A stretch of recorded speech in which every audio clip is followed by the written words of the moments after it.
द्वापर में करुणामय नाम से और कलयुग में कबीर नाम से वो हम मालिक के जीवों को चेताने के लिए आते रहते हैं। वो आते रहते हैं, मूल ज्ञान का भेद समझाते रहते हैं, लेकिन ये जीव, ये बेचारा उनकी बात को समझ ही नहीं पाता। ये कहां फंस जाता है? ये इस मन के जाल में फंस जाता है। क्या है मन का जाल? बहुत बहुत महीन है मन का जाल। बड़ा जाल तो तुम्हें दिखाई दे जाएगा, लेकिन महीन जाल ये बहुत मुश्किल है देखना। करे मोटी माया सब तजे और झीनी तजी ना जाए। ये मोटी माया को छोड़ना आसान है। मां बाप छोड़ दिए, घर बार छोड़ दिया, बीवी बच्चे छोड़ दिए, मोटी माया है। लेकिन झीनी माया नहीं छूट पा रही है। झीनी माया क्या है? ये नाम जाप, जो तुम नाम जप रहे हो। हिंदू जप रहा है राम राम राम राम राम राम, मुसलमान जप रहा है अल्लाह अल्लाह, सिख भाई जप रहे हैं वाहेगुरु वाहेगुरु वाहेगुरु, ईसाई जप रहे हालेलुया हालेलुया। ये झीनी माया है। ये मंत्र तंत्र जंत्र ये झीनी माया है। ये जाप अजपा अनहद झीनी माया है।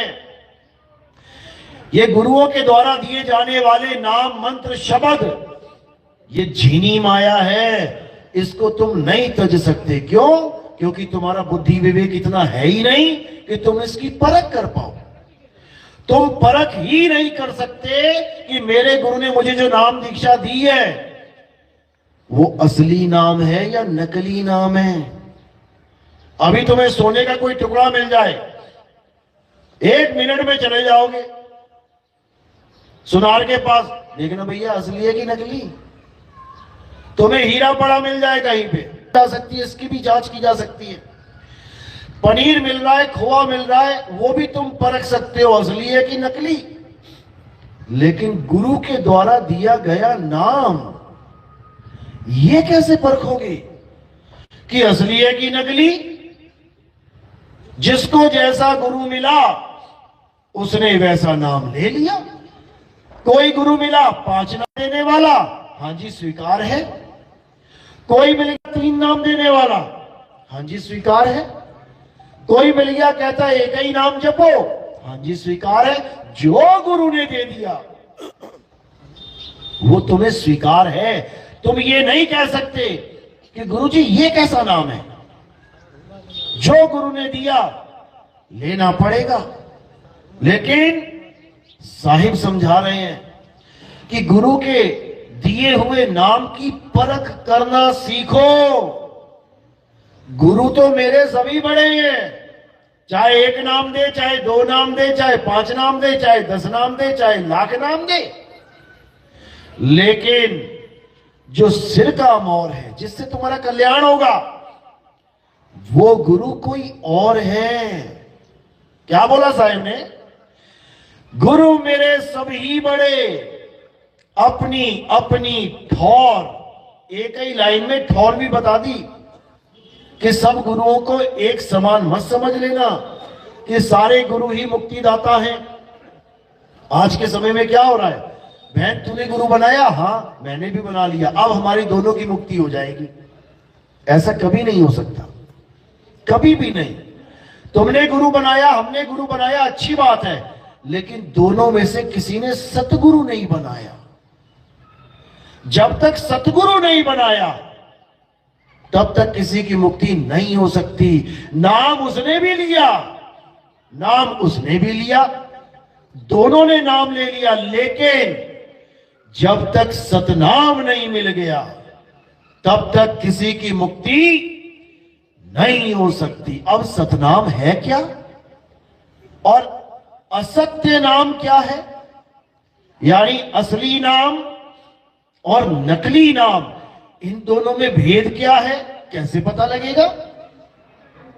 तो अगली लाइन में समझा रहे हैं, गुरु मेरे सभी बड़े, अपनी अपनी ठौर, शब्द विवेकी पारखी, सो माथे का मोर।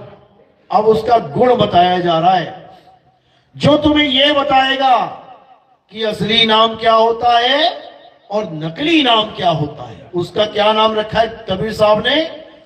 शब्द विवेकी पारखी।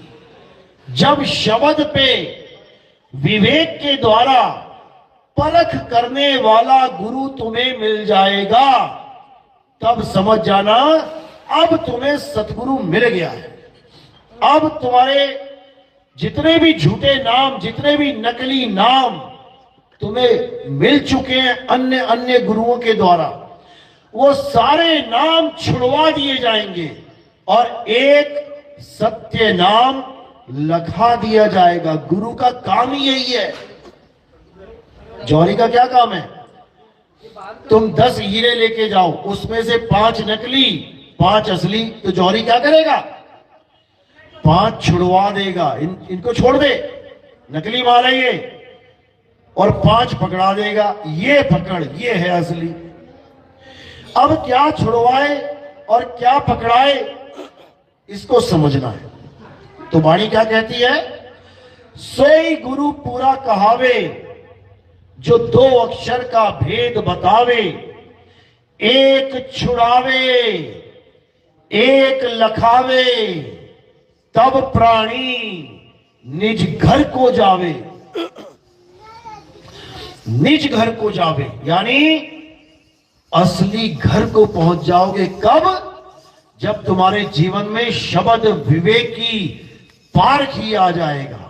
समझ लो, शब्द विवेकी पारखी क्या करेगा?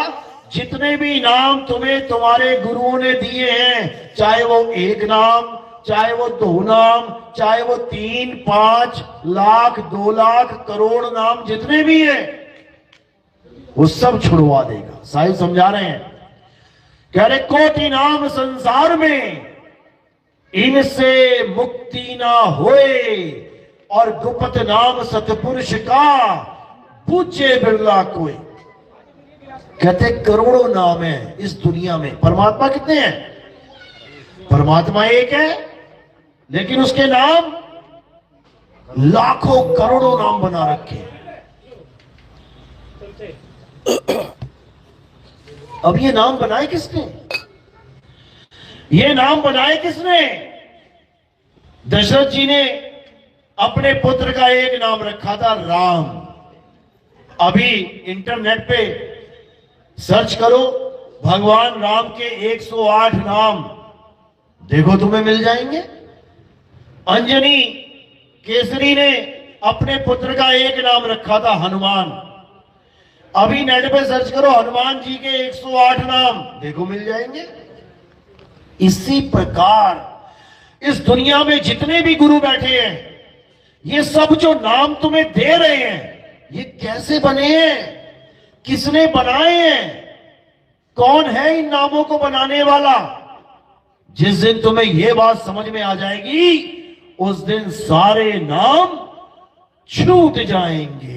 एक छुड़ाए एक लखाए, और जो सत्य नाम है उसका लखाव हो जाएगा। और वो सतनाम कोई गुरु तुम्हें दे नहीं सकता। वो सतनाम तुम्हारे पास पहले से है, लेकिन तुम्हें उसका ज्ञान नहीं है। इसीलिए साहिब ने बोला, सब घट मेरा साइया, सुनी सेज न कोई, और बलिहारी वा घट की, जिस घट परगट होए। वो नाम कोई गुरु दे या ले नहीं सकता, वो नाम प्रकट होता है। वो प्रकट होता है, वो तुम्हारे पास है, लेकिन अभी अंधकार है, नहीं प्रकट है। जैसे अंधकार खत्म, प्रकट हो जाएगा सामने। जैसे सूरज प्रकट है दोपहर में, लेकिन बादल इतने घने हैं कि तुम्हें सूरज दिखाई नहीं दे रहा है, प्रकट, लेकिन तुम्हें दिख नहीं रहा। अब क्या होगा? अब बादल जैसी छटेंगे। तो जो पहले से ही प्रगट है वो तुम्हारी नजर में आ जाएगा। कबीर साहब कह रहे हैं प्रगट पर दिखत नाही, सतगुरु सैन सहारा हो, आवे न जावे जन्मे नहीं मरे, सो निज पीव हमारा हो। कहते हैं हम उस पीव की बात कर रहे हैं, हम उस गुरु की बात करते हैं जो आता जाता नहीं है, ये आने जाने वाला काम नहीं है उसका। इस संसार में जितने गुरु हैं ये आते हैं जाते हैं। कोई तुम्हें पूछेगा कौन है तुम्हारा गुरु, मेरे गुरु ये है, फोटो दिखा दोगे, उसके बाद कहां है ये तो चले गए हैं। चले गए तो तुम्हें कौन बचाएगा? गुरु चले गए तो तुम्हें कौन बचाएगा? नहीं, उन्होंने अगली गद्दी पे बैठा दिया किसी को, अरे वो भी चला जाएगा, वो भी चला जाएगा एक दिन, फिर क्या करोगे? उसको जानो जो आता जाता नहीं है, जिसको अचल बोला गया है, अचल, जो सदा स्थिर है। गरीबदास जी कहते हैं सतगुरु के लक्षण कहूं, अचल विहंगम चाल, हम अमरापुर ले गए और ज्ञान सबद सिरघाल। कहते हैं मुझे ऐसा गुरु मिल गया जिसने मेरा पीछा उन गुरुओं से छुड़ा दिया जो आते और जाते हैं। अब मुझे अचल गुरु मिल गया है, अचल, वो आता जाता नहीं है, वो जन्मता मरता नहीं है। अब मेरा कल्याण निश्चित है। यही कबीर साहब समझा रहे हैं कि वो अचल गुरु कैसे मिलेगा, वो शब्द गुरु कैसे मिलेगा, जब तुम्हें विहंगम चाल वाला गुरु मिल जाएगा। विहंगम चाल का मतलब समझ लो पहले तो अच्छी तरह समझ आएगा। विहंगम चाल का मतलब होता है पक्षी की तरह सीधे डायरेक्ट उड़ जाना और अपने धाम पहुंच जाना, इसको विहंगम चाल का। विहंग का मतलब होता है पक्षी।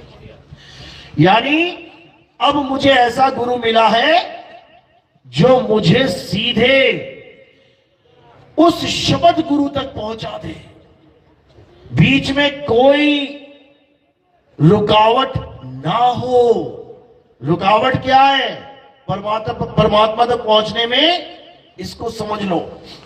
सबसे बड़ी रुकावटें क्या है? ये हमारी काया के अंदर जो चक्र है, मूल चक्र, स्वाद चक्र, नाभि चक्र, हृदय चक्र, कंठ चक्र, आज्ञा चक्र, ये सब रुकावटें हैं। जब सदगुरु मिलेगा तो इन चक्रों में तुम्हें जाना ही नहीं पड़ेगा, बाईपास। जैसे तुम्हें किसी शहर में जाना ही नहीं है तो सरकार ने क्या बना दिया है? बाईपास। तुम शहर में जाओगे ही नहीं।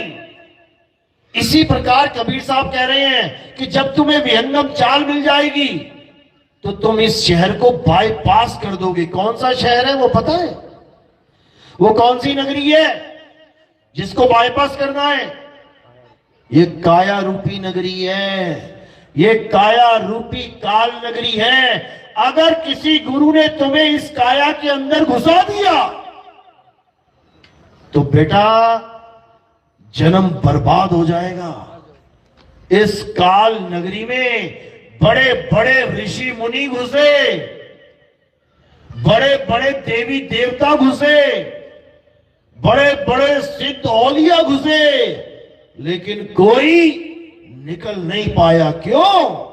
क्योंकि ये काल और माया की नगरी है, ये काया। इस काया में अगर तुम्हें किसी गुरु ने अंतर्मुख कर दिया तो समझ लो कि तुम्हारा जन्म बर्बाद हो जाएगा, कोई बचाने वाला नहीं है तुम्हें। क्यों? क्योंकि इस काया के अंदर इतना प्रकाश, इतना नूर है, इतने लोक हैं, इतनी माया की वस्तुएं हैं कि तुम इसको लांग नहीं सकते, नहीं लांग सकते। जैसे किसी खरगोश के सामने तुम एकदम 1000 वाट का बल्ब जला दो, वो बेचारा वहीं रुक जाएगा, वो आगे जा ही नहीं सकता, वो वहीं जाम हो जाएगा। इसी प्रकार काल भगवान ने माया को क्या हुक्म दे रखा है? कि जब भी ये भक्ति करे जीव, इस काया के अंदर लेके जाना है इसको। अंधकार में आंखें बंद करो, देखो अंधकार है ना? सब आंखें बंद करोगे, क्या दिखेगा? अंधकार। अब इस माया को क्या हुक्म दे रखा है काल भगवान ने कि इस अंधकार में देखते देखते देखते देखते इतना प्रकाश पैदा कर दो कि ये जीव इसी काया में संतुष्ट हो जाए कि मैंने तो इतना प्रकाश देख लिया, इतना नूर देख लिया, मुझे परमात्मा मिल गया। फंस गया बेचारा, फंस गया, फंस गया काल के जाल में। ये प्रकाश ही माया जाल है। जो इस प्रकाश में फंस गया वो जन्मों जन्मों तक नहीं निकल सकता। इसीलिए कबीर साहब ने क्या बोला? संतों जो दिखे सो माया, संतों जो दिखे सो माया। चाहे तुम्हें अंधकार दिखाई दे रहा है, माया है। चाहे तुम्हें प्रकाश दिखाई दे रहा है, माया है। चाहे उस प्रकाश में तुम्हें गुरु का रूप दिखाई दे रहा है, माया है। क्योंकि जो भी तुम्हें दिखाई दे रहा है माया है। देखना दिखाना तो कुछ है ही नहीं। तो करना क्या है? क्या करना है? आत्मज्ञान प्राप्त करना है। आत्मज्ञान यानी मुझे खुद का ज्ञान प्राप्त हो जाए। कबीर साहब कह रहे हैं, जल में मीन प्यासी मोहे देखते आवे हासी, आत्म ज्ञान बिना नर भटके, कभी काबा कभी काशी। क्यों? काबा और काशी तो भगवान का घर बताया जाता है। मुसलमानों के लिए काबा भगवान का, अल्लाह का घर है, हिंदुओं के लिए काशी। लेकिन साहिब कह रहे हैं कि भटक रहे हैं वो लोग जो काबा की तरफ दौड़ रहे हैं, काशी की तरफ दौड़ रहे हैं। क्यों? क्योंकि काबा और काशी दिखने में आते हैं। संतो जो दिखे सो माया। जो भी तुम्हें कुछ दिख रहा है तो समझ लो माया दिख रही है। और उसको देख कौन रहा है? वो कौन है जिसको ये माया दिखा रही है?